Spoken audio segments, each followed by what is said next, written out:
எல்லாருக்கும் வணக்கம். எல்லாருக்கும் வணக்கம். இந்த சுமாரான கதைய கேட்க வந்த எல்லாருக்கும் சூப்பரான காலை வணக்கம். இருங்க, இந்த வீடியோ எண்டுல ஒரு சூப்பரான கதை இருக்கு. நல்லா என்ஜாய் பண்ணி அத கேளுங்க. ஏங்க, ரோஹிணிய பார்த்தா பாவமா இருக்குங்க. மீனா, எவ்வளவு பெரிய வேலையை பார்த்துருக்குது, அதுக்கு போய் நீ பாவம் பார்த்துட்டு இருக்கிற? என்ன அரெஸ்ட் பண்றப்ப சைலண்டா தானே இருந்துச்சு? அதெல்லாம் தப்புதாங்க. இப்ப அவங்க அரெஸ்ட் பண்ணிட்டா அது நம்ம குடும்பத்துக்கு தானே அவமானமாகும். மாமா மனசும் கஷ்டப்படும். அவர் எப்படிங்க தாங்கிப்பாரு? நீ சொல்றது சரிதான். அப்பாவுக்காக தான். சொல்றத சார், கேளுங்க சார், ப்ளீஸ் சார். அவங்க என் அண்ணன் ஒய்ஃப் தான் சார். அதான் தெரியுமே. அது இல்ல சார், அவங்க ஏதோ ஹெல்ப்னு கேட்டு அவன்கிட்ட போயிருக்காங்க சார். அவன் வேலையை காட்டி விட்டான் சார். மற்றபடி யாரும் இந்த மாதிரி அடிக்க சொல்றாங்கலாம் கிடையாது sir. Sir sorry sir, please sir, N wifi விட்டுருங்க சார். சார், என் மாமனார் கவர்மெண்ட்ல வேலை பார்த்து ரிட்டையர்ட் ஆனவர். ரொம்ப கௌரவமானவர் சார். குடும்பத்துல ஒருத்தவங்க ஜெயிலுக்கு போயிட்டா குடும்ப பேர் போயிடும். மாமா ரொம்ப கஷ்டப்படுவாங்க. இவங்களை விட்டுடுங்க சார். என்னம்மா நீ தேடி தேடி நீ தானே உண்மையை கண்டுபிடிச்ச. இப்ப நீயே காரணமானவங்கள விட சொல்ற. இங்க பாருமா, இனிமேல் இந்த மாதிரி பண்ணக்கூடாது. பண்ண மாட்டேன் சார். அது வார்த்தையா சொன்னா பத்தாது, அங்க எழுதி சைன் பண்ணி கொடுத்துட்டு போ. இந்த மாதிரி ரவுடி பசங்க சவகாசம் வச்சுக்காத. சரிங்க சார். போ, சைன் போட்டு போ. சார், நான் சைன் பண்ணிட்டேன் சார். இதாம்மா உனக்கு கடைசி வார்னிங். இந்த மாதிரி கேஸ் ஏதாவது வந்துச்சுன்னு வச்சுக்க, உடனே தூக்கி உள்ள போட்டுருவேன். இனிமே இப்படி நடக்காது சார். சரிம்மா, நீங்களாம் கிளம்புங்க. Thank you sir. நீ இருமா, இன்னும் ப்ரொசீஜர் முடியல. ஹாஸ்பிட்டல் அடிப்பட்டவங்க எப்படி இருக்காங்கன்னு இன்னும் டாக்டர் ரிப்போர்ட் வரல. நீ போனதுக்கு அப்புறம் அடிப்பட்டவங்களுக்கு ஏதாவது ஒன்று ஆச்சுன்னா உன்னை நான் எங்க வந்து பிடிக்கிறது? தப்பிச்சு போயிட்டேன்னா? சார், அதான் கேஸ் போடலையே சார்.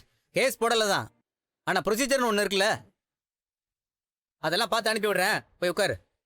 எல்லாருக்கும் வணக்கம். இன்னைக்கு ஒரு அட்டகாசமான செமையான கதையை பற்றி தான் பார்க்க போகிறோம். இன்னைக்கு வந்து ஒரு டைமை எப்படி வேஸ்ட் பண்ணலாம் அப்படின்றத பற்றி தான் நம்ம ஒரு கதையாக பார்க்க போகிறோம். வழக்கம் போல் நம்ம மன்னர் வந்து பார்த்தீங்கன்னா நம்ம மந்திரியாரே நம்ம ஊரில் நிறையா முட்டாளுங்களாம் இருக்கிறாங்க, அவங்கள போய் ஒரு எட்டு பார்த்துட்டு வந்துடலாமா அப்படின்னு கேட்குறப்ப, சரி மன்னர் தான் சொல்லிட்டாரு, சும்மா தானே இருக்கலாம், அப்படியே போயிட்டு வரலான்ட்டு ரெண்டு பேரும் அப்படியே காத்தோட்டமாக அப்படியே நடந்து போயிட்டே இருப்பாங்க. போயிட்டே இருக்கிறப்ப பார்த்தீங்கன்னா ஒருத்தன் குதிரை மேலே உட்காந்துட்டு அவன் மேலேயும் ஒரு கட்டைங்களெல்லாம் வச்சுட்டு வந்துட்டு இருப்பான். இவனை பார்த்தோன்னே டே நில்றா, என்னடா நீ தான் குதிரையில் வரையே, கட்டையை தூக்கி குதிரையை மேலே வைக்க வேண்டிய தானே கேட்டோன்னே, ஐயோ அப்படி இல்லைங்க, எனக்கு இந்த குதிரை ரொம்ப வந்து பிடிக்கும், ரொம்ப ப்ரெஷியஸ், விலை மதிப்பு இல்லாதது, அதுவும் இல்லாமல் நான் ரொம்ப அது மேலே பாசம் வச்சுருக்கேன், அது நானே ஒரு வெயிட், அதுக்கு அது மேலே இந்த வெயிட்டையும் வச்சா அதுக்கு ரொம்ப கஷ்டப்படுமே, அதனால தான் அந்த விறகு கட்டி என் தலை மேலே வச்சுருக்கேன், எப்படி என் புத்திசாலித்தனம் அப்படின்னு சொல்கிறப்ப ரெண்டு பேரும் அப்படியே பார்த்துட்டு, அண்ணா இவனை நம்ம லிஸ்ட்டில் சேர்த்தலாமா, முட்டாள்கள் லிஸ்ட்டில் அப்படி கேட்குறப்ப, சரி ஓகே, மொதல் முட்டாளை நம்ம சந்திச்சிட்டோம் அப்படின்னு பார்த்துட்டு ரெண்டு பேரும் ரொம்ப நேரம் தேடி பார்ப்பாங்க, வேறு முட்டாள்களே கிடைக்க மாட்டாங்க. சரி நம்ம டைம் ஆகிடுச்சு, நம்ம அரண்மனைக்கு போகலாம் அப்படின்னு திரும்பி போகிறப்போ பொழுது சாஞ்சிடும்.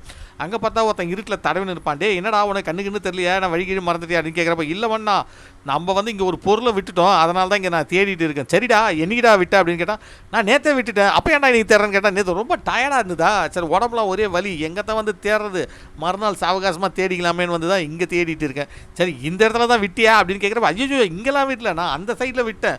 அப்போ ஏன்டா பைத்தியக்காரன் இங்கே தேடுறேன்னு கேட்குறப்ப, ஐயோ அந்த சைடில் ஒரே இருட்டு மண்ணா, ஒன்றுமே தெரியல, இங்கே தான் விளக்கு அப்படியே வெளிச்சமாக பிரகாசமாக இருக்கா, சரி அதனால தான் இங்கே தேடணுன்னே இவனை ரெண்டாவது லிஸ்ட்டில் சேர்த்துக்கலாமான்னு, சரி சேர்த்துக்கோவா அப்படின்ட்டு அப்படியே டயர்டாக ரெண்டு பேர் வந்தவொடனே, அப்போ ரொம்ப டயர்டாக இருக்குமாண்ணா நம்ம சாப்பிட்லாமான்னு, சரி நம்ம டாஸ்க் இன்னும் முடியலையே, ரெண்டு முட்டாள்களை தானே பார்த்தோம், மீதி ரெண்டு பேரும் இன்னும் நம்ம பார்க்கவே இல்லைன்னு கேட்குறப்ப, மண்ணா நம்ம 4 பேரையும் பார்த்துட்டுமே, என்னடா சொல்கிறேன், 2 பேர் தானே பார்த்தோம். ஆமாம் மண்ணா, அந்த 2 பேரும் நம்ம வழியில் பார்த்தோமா, அது மட்டும் இல்லாமல் இன்றைக்கி நமக்கு நிறைய வேலை வேறு நீங்கள் எனக்கு கொடுத்துருந்தீங்க, அந்த வேலை எல்லாமே போச்சு, உங்கள் கூட வந்து முட்டாள்கள் தேடுற வேலையில் என் வேலை போச்சு. அப்போ நான் ஒரு 3ஆவது முட்டாளா, அப்போ 4ஆவது முட்டாள் யாருக்கு என்னன்னு கேட்குறப்ப, இது வேற சொல்லணுமா, உங்கள் அரசபையில் எவ்வளோ வேலைகள் இருக்குது, இதெல்லாம் விட்டுட்டு முட்டாள்கள் தேடுறதுல போனோம் பார்த்தீங்களா, அதனால் நீங்கள் தான் பண்ண 4ஆவது முட்டாள் சொல்கிறப்ப, டே நீ வழக்கம் போல் ரொம்ப புத்திசாலிடா, எப்படி நேரத்தை வேஸ்ட் பண்ணக்கூடாதுன்னு எனக்கு சொல்லிட்டேன். சரி அதுக்கு மன்னரை முட்டாள்லாம் சொல்லாத, நம்ம இன்னொரு கதையில் பார்ப்போம்.